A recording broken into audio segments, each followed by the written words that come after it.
This is the Detroit Sports Podcast Network. Welcome to the Monday Mashup, episode, I think, 11. It's a milestone moment. Also milestone moment, we're doing it live and in person. Tanner has made the trek up north from Jacksonville, and he brought some cold weather with him, thank God, because it was too hot for too long. What's up, buddy? What's up? It's good to look into your eyes when we talk to each other. Wow, that's amazing. I never thought of it that way. It feels great. I think we're connecting on a whole new level now. But no, it's great to be home. You know, it's my home state, grew up here.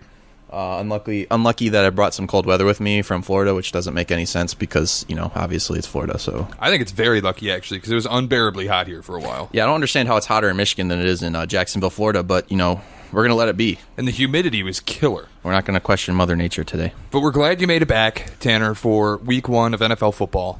We're glad you made it back to rub in my face that the Spartans were just dreadful in the desert.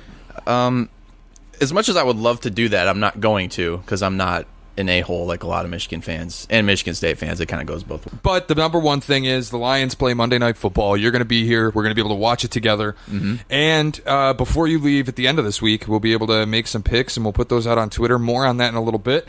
Before we get to everything on the docket, got to tell you about The Athletic. The Athletic is premium sports coverage for fans. It's subscription-based. Tons of great writers covering all the major American sports and even Premier League soccer. It's subscription-based, and we are going to give you 30% off. It's the new sports page. It's the best place for all sports content, and we're giving you 30% off. You got to go to theathletic.com/DSP and sign up there. And again, 30% off on us because we're the nicest people on earth. It's theathletic.com/DSP. That's the Detroit Sports Podcast Network. Don't forget about them. Doc and Jock and Vito and everyone involved, great people. And again, we are just the best and giving you discounts on The Athletic. Tanner thinks this is so funny. Self-brag. Well, humble. We're the best people humble ever. Brag. We're the best. The Athletic is the best, but we're the best. Yeah. We're the best of the best. Yes, DSP all day. Yeah, theathletic.com/DSP for 30% off. All right, let's get started. First things first. I'd love to talk about Michigan just beating down on Western, but I think we got to start with my Spartans. We got to start with them. You know, they come out week one. Don't look impressive at all against Utah State. Not even a little bit. Maybe the offense was clicking a little bit in that game. We'll give them some credit. And then they go travel out west. Maybe a little bit of a scheduling error by playing a game at almost 11 p.m. Eastern. I'd say it's a scheduling error. It's a little bit of a scheduling error. You don't want to play a team at home, on the road, across the country at night in their home building. Probably not the best idea. And when your team's accustomed to the East Coast, and maybe that's an excuse, maybe it's not. But you know, they didn't get it done. Plain and simple. Herm Edwards though got his first ranked opponent win as Arizona State's head coach.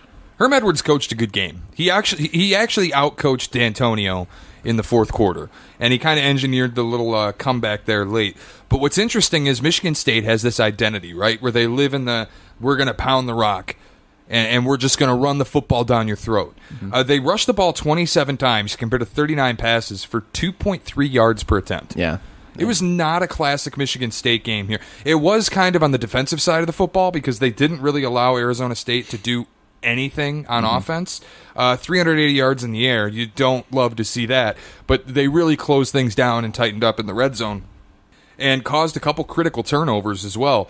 But on the offensive side of things, you'd like to see the running game get a little more active than it was late last night in Arizona State. Yeah, I mean, LJ Scott did not look very good for what, you know, Michigan State fans like to pump him up to what they think he is. He, you know, comes out yesterday, runs for 2.7 yards a carry on 7 attempts, 19 yards.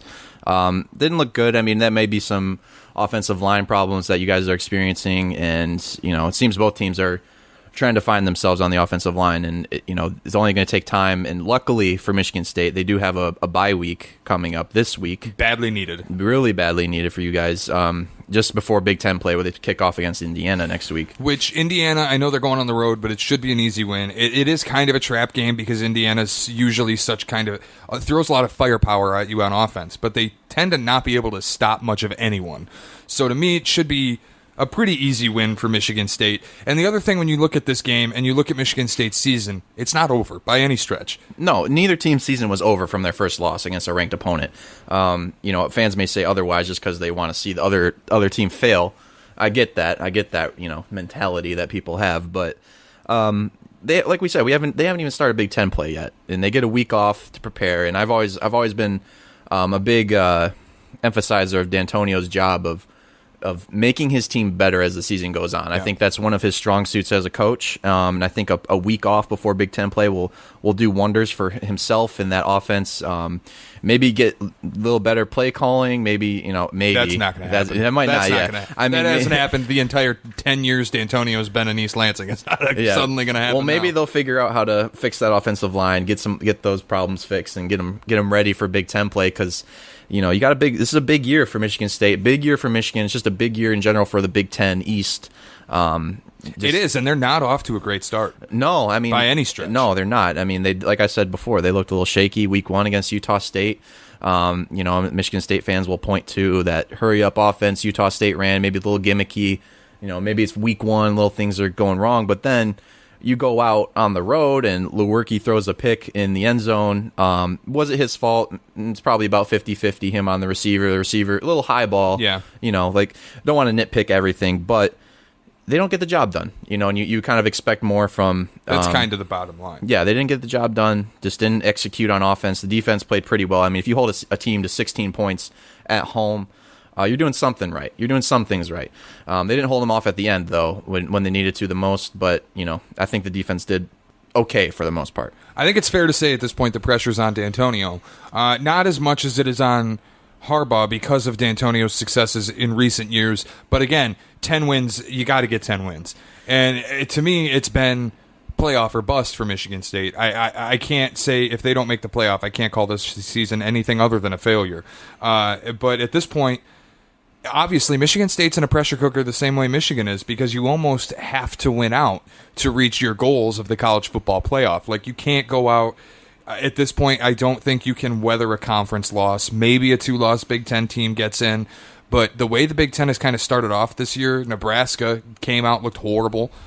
Penn State with the near loss at App State, and I know they look better against Pitt. Ohio State's really the only Big Ten team that's looked fantastic. Wisconsin looked good for a half against New Mexico, but they were down 7-3 at the end of the first. Not a great start for the Big Ten this year. No, you're right. And, the Big Ten East has a lot of problems right now, and the national media and ourselves like to point to the Big Ten as the strongest conference in America. As of right now, we like to think that we're better than SEC, but as of right now, we haven't shown anything to prove that we're better than Georgia, who absolutely dominated that game against South Carolina. Alabama looks like Alabama, and maybe South Carolina is terrible. To be fair, I mean, it could be, but I don't think so. I think South Carolina's a mid-level SEC team, but when they completely dominate on all facets of the ball, all 3 sides, they looked great. But we got Big Ten's got some things to figure out. We're going to see Ohio State play TCU this week. That'll be interesting. We'll see what they're really made of. I personally don't think TCU is that great of a team, and maybe not that big of a test for them, but a test nonetheless for Ohio State. I think it's anytime you go on the road to Texas, a little bit of a time change. Mm-hmm. It's going to be at least a little bit of a test. But again, TCU is one of those teams that just doesn't beat good teams ever. They've kind of had this little decade run of success by beating bad teams and winning games they're supposed to win. When they come up to the bowl games and they come up against ranked opponents, they tend to kind of fall flat. So I don't know. I'd take Ohio State in that game for sure. But again, if they go in and lose, things in the Big Ten East are really interesting. If the top 3 teams are all looking at 3 of the top 4 teams are all looking at going into Big Ten play with 1 loss. Yeah, and I mean, of course, all of those games were on the road. Ohio State's on the road this week against TCU. If they go out there and lose on the road, and everyone's going to point to that, Michigan loses to Notre Dame, Michigan State obviously going out west, Arizona State. So maybe some excuses boiling up over there, but we don't want to play that card. We got like we said, we got Big Ten play coming up. Yep. And there's still a possibility, even with a 1 loss in the Big Ten, you could sneak into the playoff.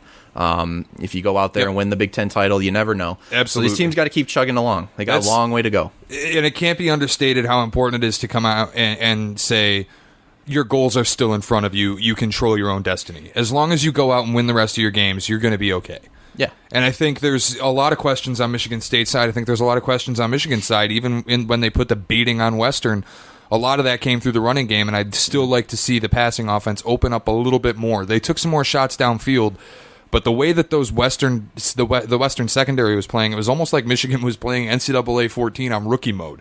Nico Collins got behind them quickly, often. Yeah, and it's good to see Michigan put up some points when they struggled to in Notre Dame, but like you said, it's Western Michigan. This is the same Western Michigan team that gave up an absurd amount of points to Syracuse the week before. We're talking about Syracuse here, not any other big conference school. And finished, I think, 4th in the MAC West last year. So. Yeah, so, I'm not going to, go crazy. I did like seeing the offensive line looked a little better, and maybe it's just an inferior opponent type thing where, they're more physical and they can handle smaller opponents like that. But like you said, Shea did make a couple good throws, though. I remember we were sitting there watching, and I was getting angry at the fact. What? You lost me for a second. I was like, wait, I did? And then I realized I'm talking about Patterson. Shea Patterson. Yeah, no, not Shea Norling. I mean, he's got a rocket arm, though.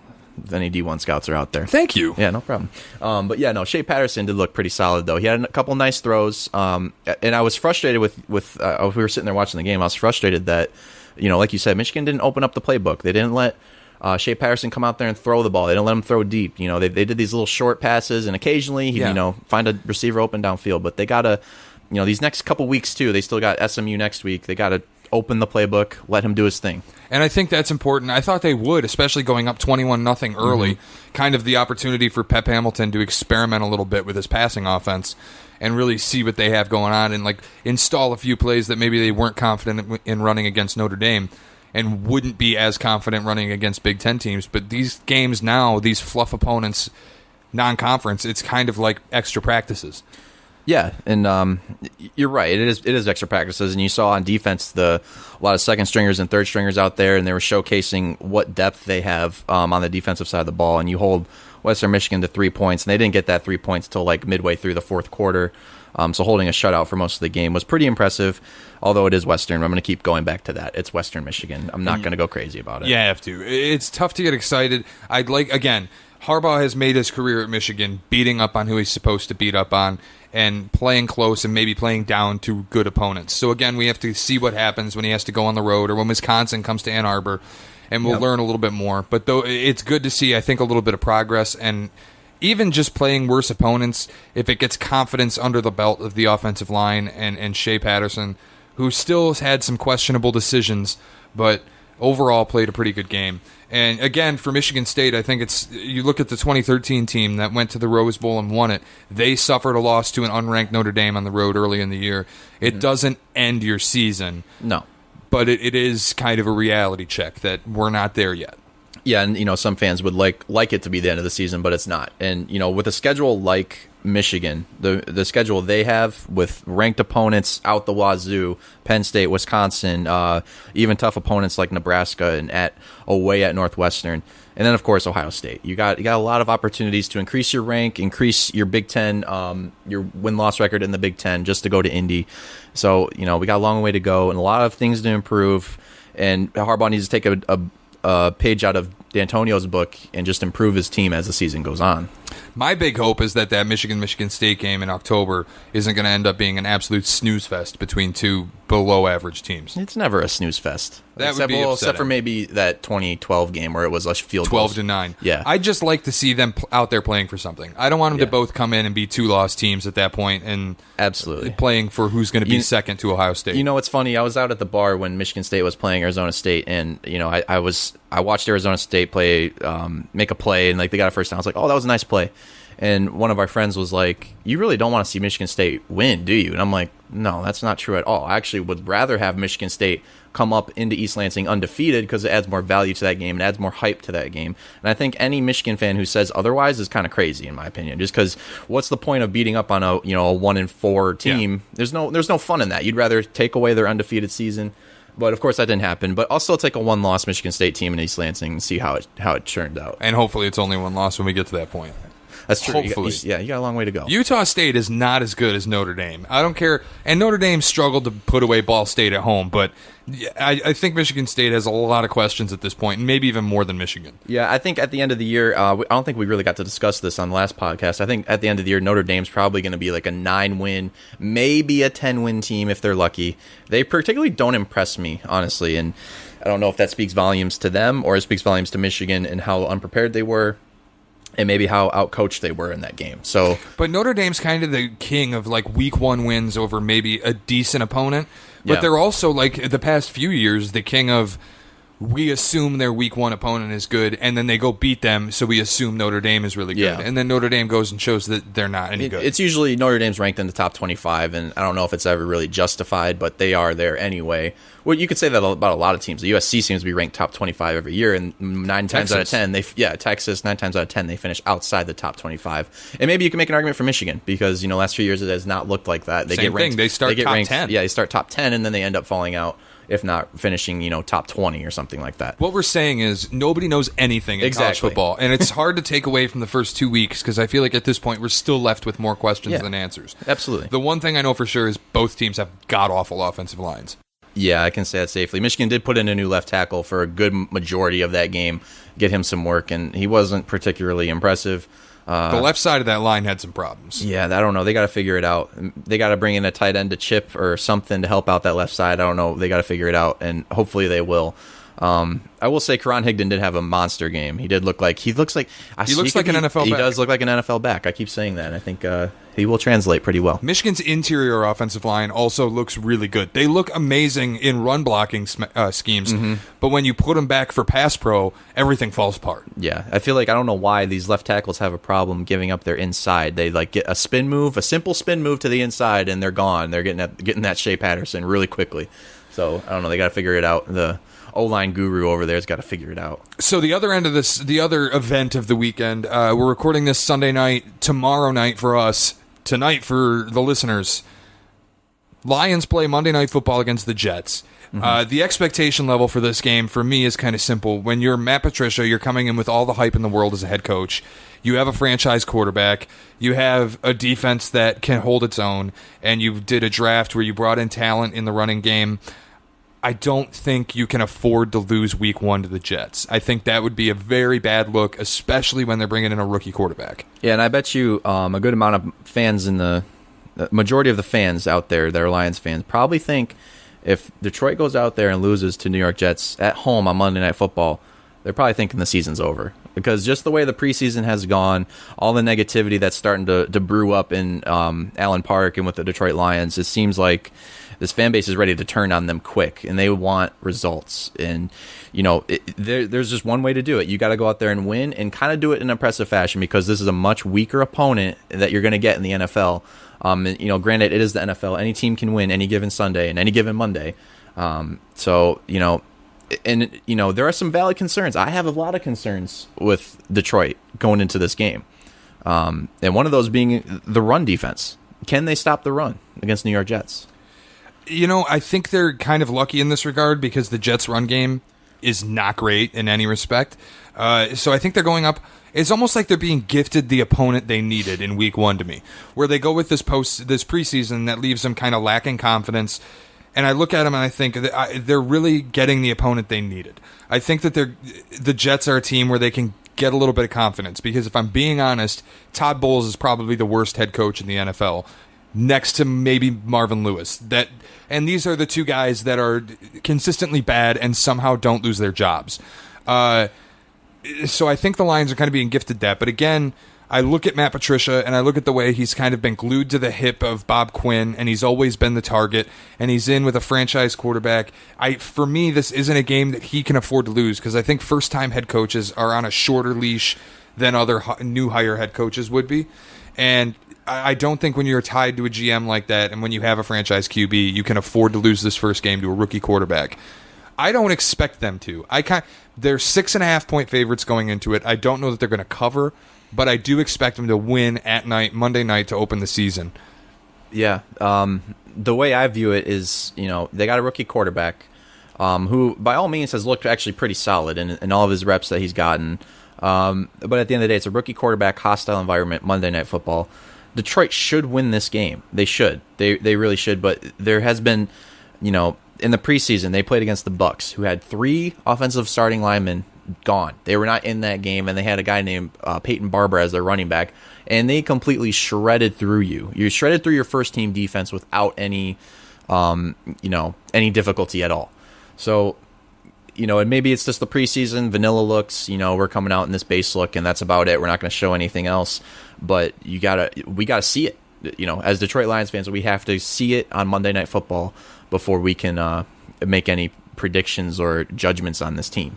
Yeah, I agree. And that's, again, they have to go out and prove it. And my biggest questions really are going to be with the offensive line and keeping Stafford upright, and also with generating some offense from the running game. I have to see that for me to get behind Jim Bob Cooter, for me to really get behind this team. I have to see them go out and generate offense in the running game in that first night. Yeah, and another thing we didn't really talk about is Matt Stafford played I think he played 6 quarters in the whole entire preseason. Much. And that can be a factor. He might have some rust in the first quarter or so. Maybe we're overreacting because Stafford has been phenomenal by all means for the most part. So for me, Shea, a defensive-minded coach like Matt Patricia, I'm looking towards the defense. Biggest problem for literally seasons now has been stopping the run. Can you stop the run? Can you get your defensive tackles and DNs to get some push up front and create some space for your linebackers to make plays? And like I said, they got to go out and prove it because I haven't seen it so far, and I'm getting skeptical just like everybody else. We can only talk about this game so long until it happens. So before we move on to the slate of Sunday games that happened today, and it was a great slate of games, interesting note, maybe completely worthless, but interesting note, since 2007 in the Stafford era, and they hadn't had one until 2011, the Lions are 5-4 on Monday night. I don't know what we can take away from that. Probably not but much. To me, it does say something that at least you aren't always floundering under the lights in prime time, because it seems like sometimes they do. Yeah, and it's nice to have that first game where your crowd's going to come in pretty hyped up. Give you some extra energy on the field, more reason to go out there and have a good game. So I don't know how much stock I'm going to take in that stat, but it's certainly interesting. 2-1 at home on Monday night. 2-1 at home, yeah. And one of those was against the Bears. Their first one in a long time was against the Bears. The only loss was against Baltimore. Yep. Oh, yeah. So they 1-1 against the Giants, lost to the Ravens, beat the Bears. Speaking of the Bears, going up against the Packers right now, as we are recording this, up 10-0 in the middle of the second quarter. This is a team a lot of people have high hopes for, too. And looking at the rest of the slate of games today, Tanner, I'm interested. What do you think was the best team that went out on the field this Sunday afternoon and kind of showed things off? Well, it's pretty easy to start. Actually, I'm going to take it back to Thursday. I'm not even going to go to Sunday. I'm going to jump back to Thursday. The Eagles didn't look particularly great on the offensive side of the ball, and maybe that has something to do with playing Atlanta. They have a decent defense there. But I'm going to say the Eagles' defense looked incredible. The way they generated pass rush, just like they did in the Super Bowl, I'm going to point to that and say hats off to them. They just seem like they got better from where they were last year to end the season. And then the obvious one is the Patriots. They're right on track. They were in the Super Bowl last year. They're just out there doing their thing. Defense looks pretty good without Matt Patricia. They don't actually look too bad. They played a good offense with Deshaun Watson and DeAndre Hopkins. So that was very interesting to see. And I'm going to get back to what you said about the Eagles, but in a little bit. For me, I did put the Patriots up there for the best teams. I think I saw, after an offseason where people were talking about, do Brady and Belichick hate each other? What's going on in the front office? Is this team going to be any good? Is this the year where all the wheels fall off? Or Brady's 41 years old now. Can he still even play? They went out and pretty much silenced everybody because Brady threw for 3 touchdowns, 300 yards. The team was kind of steady as she goes. Not until late in the fourth was Houston kind of involved in coming back. Bill O'Brien went out in the postgame presser and looked like an absolute idiot for not challenging the Gronk catch. Well, he couldn't challenge, but they asked why he didn't take time out, and he said, look, it's not my job to take time out to make the refs' jobs easier. Might have been a good idea, though, Billy. Yeah, do anything you can to help your team get the ball back in some capacity, but either way, I think Houston, they looked pretty good too, even though you're playing a tough opponent first game. You're playing New England first game on the road.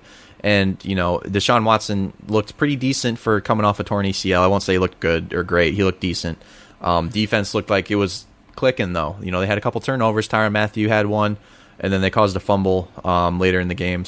And that's a defense that, as they shake the rust off with the injuries they had last year, Whitney Merciless obviously being worked back in, J.J. Watt being worked back in, That's just a unit that's going to only get better. The other team that looked really good to me today, and I promise we were watching Red Zone, we were watching more than just what was locally available, but the Minnesota Vikings looked like a very good team, and Kirk Cousins was throwing some dots. Yeah, he was throwing some absolute dime balls out there. Like, I mean, I've never been like a big, advocate of Kirk Cousins, but he put on a show today. Just the ball placement. San Francisco's defense not exactly the greatest ever, but it doesn't matter. You're throwing balls like that, you're going to do a lot with that team. And it wasn't even like obviously San Francisco doesn't have the greatest defense, but he wasn't throwing balls to open receivers. Right. He was throwing balls to covered guys, fitting them in tight windows. It was a Kirk Cousins I haven't necessarily seen at Washington. So maybe now, because the thought on Kirky was, he is what he is. Mm-hmm. He's got a nice spiral. He throws the ball really well, but he just is what he is. And I saw him on a good team today, and he looked better than I've ever seen him. So maybe now that he actually has some help. Yeah. And their defense looked as good as advertised. It's just Jimmy Garoppolo could not figure it out. Yeah, no, he was getting, rushed and pressured all day. Dalvin Cook looked pretty good, too, after coming off a big ACL injury. So that's going to be even another weapon for him, just another way to produce on offense. So they're looking dangerous, and as of right now, I mean, it's really early in the Chicago Packers game. Chicago's looking like they can move the ball now too. So it's gonna be interesting to see these offenses. Green Bay is gonna be Green Bay, no matter what. Yep. And then Detroit, expectations are high for the offense. So it's the loaded division for sure. Definitely. So what teams in the slate today would you say looked the worst or the most underwhelming in your mind? I'm going to go with the obvious one, the Buffalo Bills. They look absolutely atrocious. 0-16 potential. If the Ravens kept the first team offense out there, they probably would have touched 60 at some point. But they took them all out and put Lamar in for a little bit. It looked like they were playing an FCS team. It looked like a college football game is what it looked like. I mean, the Bills legitimately may go 0-16. They have no quarterback. Their defense can't be on the field for that long and expect to do much of anything. Yeah, they got to give Josh Allen some reps at this point because Nathan Peterman is not the answer. I don't know why they even thought that was a good idea. I would have just thrown the rookie in there and see what he can do. Well, and they got screwed with their starting quarterback getting injured and then trading him to Oakland for some reason. I don't know why they would even trade him. That doesn't make sense. They gave up on the season before the season even started. Yeah, but I gotta check. You can't afford to be on the field for as long as the Bills' defense was. They only had the ball for 24 minutes. 24 minutes of a 60-minute game. You can't let your defense be on the field for 36 minutes and think that they're going to perform well overall. My question is, though, is it all Buffalo being bad, or maybe is there a little bit of the Ravens being good and showing some life? That maybe Joe Flacco is making some nice throws. Maybe he's got that spark in him now that he's got a rookie behind him that everyone wants to take his job. I think it's a little bit of both. I think the Ravens are an above-average team. I don't think they're a great team. I think one stat that really pops to me on this game: Buffalo Bills 1.8 yards per pass. Per pass, yeah, not per carry. 1.8 per pass. Wow, that's incredible. Awful. Breaking news: Aaron Rodgers just left this game with an injury. Deshaun Kaiser is in at quarterback for the Green Bay Packers. This is really unfortunate because I have Aaron Rodgers in my other fantasy league, and I am very upset right now. Not that I was going to win that game because the other dude put up 170 points somehow by some miracle of God. But anyway, getting a little sidetracked here. Yeah, what were we talking about? I was talking about the Buffalo Bills. Oh, yeah, the Buffalo Bills and how terrible they looked. Yeah, so I don't got much else to say about that. I think maybe the Ravens are a little bit better than people think, and Buffalo could just be terrible. They could be a one-win, two-win team.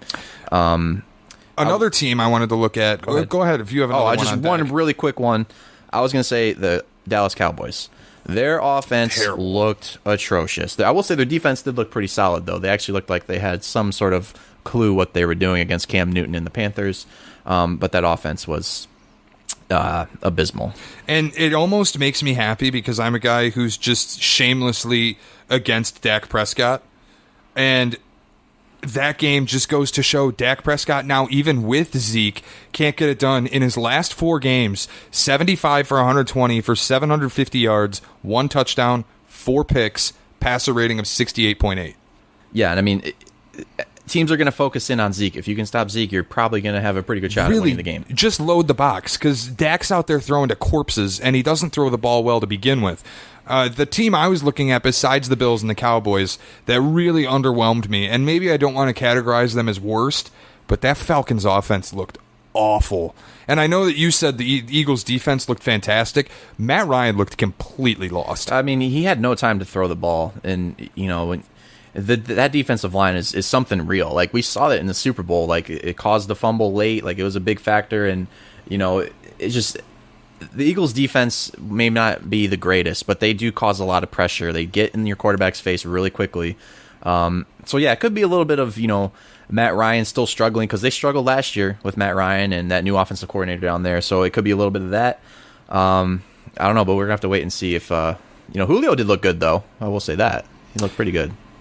Yeah, Julio had a great game, 150 some yards. At the end of the day, too, they are one catch in the end zone away from winning that game. Julio had it in his hands. If they catch it, we're not talking about that. They have to start calling more plays for the red zone, for Julio Jones in the red zone. And I saw a stat that they said he doesn't perform well in the red zone because last year on 18 targets he only had 4 touchdowns or something like that. And my first thought was, in 16 games you're only targeting the second best receiver in the NFL 17 times in the red zone. Yeah, and how many of those are bad throws? Matt Ryan did have some really bad throws on Thursday night. So awful. There was one throws. He threw 4 yards to an under route to Sanu, and Sanu had to go full extension and may have dropped it. They got lucky they snapped the ball before the challenge. Yeah, I mean, I don't know. They do still have some weapons, so maybe they'll figure it out eventually, but it's not looking good right now, and probably a heartbreaking loss to lose to the Eagles twice in back-to-back games, in the playoff game and then first game of the season. Pretty rough. Couldn't even get your revenge. Last thing for the NFL, biggest surprise of the weekend. Ooh, for mine, I'm going to go with the Chiefs. I was kind of dogging them all off season about, they get rid of Alex Smith, and they're going to throw in a second-year quarterback in Pat Mahomes. Defense loses a lot of pieces, but they end up going and doing their thing on the road. They go and beat the Chargers. Tyreek Hill looked like literally a breakout, all-star player. And the Chargers are a team a lot of people picked as a Super Bowl contender. I picked the Chargers to win that division, so I don't know what to think. I think the Chiefs' offense is going to be pretty powerful. The defense I still have questions about, but if the offense can put up 38 points like they did today, then they're going to win a lot of ball games. Yeah, that'll make things very easy for you. And I also, for my biggest surprises, and I have 2 of them. Okay. And one of them, I kind of am piggybacking off of you, and I don't even mean to, but I had it on here already. Tyreek Hill. Is my biggest, and this is a guy I had on my fantasy team last year. Last year he was kind of a boomer bust player. He would make big plays, and that kind of carried him on my team, but he would have games where he would just do nothing. Today, he looked like he could be the most explosive player in the NFL. Yeah, and I mean, that was always my concern with him and taking him in fantasy was he's a boomer bust guy, and today he boomed big time. Yeah, he today, return, 2 catching touchdowns. Yeah, he boomed big time, and I want to see if he can keep doing that, because if he does, then he's doing good things down in Kansas City. My other biggest surprise is a team that I dogged heavily on this podcast a couple weeks ago, the Tampa Bay Buccaneers. Oh, yeah. And I remember saying, look, Jameis Winston keeps screwing up. He keeps getting suspended for stupid things. He's not played well. What if Ryan Fitzpatrick, at 35 years old, comes out as a journeyman and just takes his job? And it might have happened today. The dude threw for he had 5 total touchdowns. 5 total, 4 passing, 1 rushing, and 400 yards. The only question I have is, did the Saints defense overperform last year and really they're no good? Or did the Bucs today just go out of their minds and overperform to a level they can never reach again the rest of the year? Or I don't know what to take away from that game, because that looked like a Big 12 game. Yeah, it did. I mean, that was a big head scratcher for sure. We've always known Tampa Bay has had weapons, but they just never had the quarterback that could get it to those weapons. Deshaun Jackson's a legit threat people kind of seem to forget about. He'll take the top off of any defense, and Mike Evans is Mike Evans. So I don't know, Shea. This has been one of the most interesting week ones I've seen in a while. Things that you never thought would happen are happening, and that's definitely the biggest one. Is Ryan Fitzpatrick just reigniting his career down in Tampa? And it is interesting, and it's not to say that I think Tampa could contend for the division or contend for the Super Bowl, but it is interesting to see, because maybe Ryan Fitzpatrick is going through the Josh McCown thing, where you kind of just float through your career and somehow stay in the league, and then at age 35, 36, 37, turn into like a quality quarterback. I don't know, but I think really after today, there's a case for the Bucs to just let go of Jameis. I mean, I'm not going to argue with you because if Ryan Fitzpatrick, I'll tell you one thing: if Ryan Fitzpatrick goes out there for the next 2 weeks and keeps doing that, I'm going to have a hard time letting Jameis back on that field. I know that for sure. Yeah, absolutely. I don't know how much, I don't know about the contract situation, how big of a cap hit they would have doing that, but it makes all the publicity stuff goes away. If you look at now, if Ryan Fitzpatrick can play like this, all that publicity stuff for Jameis Winston is really all you're left with. Because he's never played at a higher level football than Ryan Fitzpatrick played today. Yeah, I will say though, I mean, the Saints did look good though on offense. They moved the ball up and down the field like they can. So maybe this was just a fallacy, something. And again, they got 24 points real quick and then stopped. So there is maybe the issue of we're playing a bad team and they let their foot off the gas. It gets hard if you get conservative on offense to get really aggressive again. Yeah, I mean the Saints had no problem on offense moving the ball, so maybe they just got figured out on defense. Like you said, they could have overachieved last year for all we know. For right now, I can't side with that. I mean, I saw that defense perform last year, and maybe this is just a week one hiccup. Maybe they didn't get a lot of playing time in the preseason. I don't know. I'm not a Saints beat writer or anything like that, but interesting. I can't wait for week 2 to see what happens and what unfolds. I can't wait for week 2 either. And we have an announcement at the Monday Mashup. We both obviously have Twitter accounts because we're human beings. I have at Norling Shea, NORLINGSHEA. Tanner, what do you got? At Tanner Seltzer, TANNERSELTZER. We're really creative guys. Yeah. We are not going to be making picks all season on Sunday night on the podcast. We will announce our previous picks, though. We will do that. We will do that. But what we are going to do is put our picks out on Twitter on Friday afternoon. We're going to have some amount of NFL games, some amount of college football games. We're going to pick them all on our Twitter accounts. If you want to find out what we think and bet the other way because we're horrible, go for it. Check out our Twitters on Friday afternoons. Shay had a great tweet of taking Western Michigan in the spread and then also taking Michigan State over the weekend. I saw that. Yeah, whoopsie on both of those. Whoops. Hey, but I got Cal on the money line, so I did something right. Good job. Proud of you, man. Thanks. That's our show. Thanks for listening. Thanks, guys.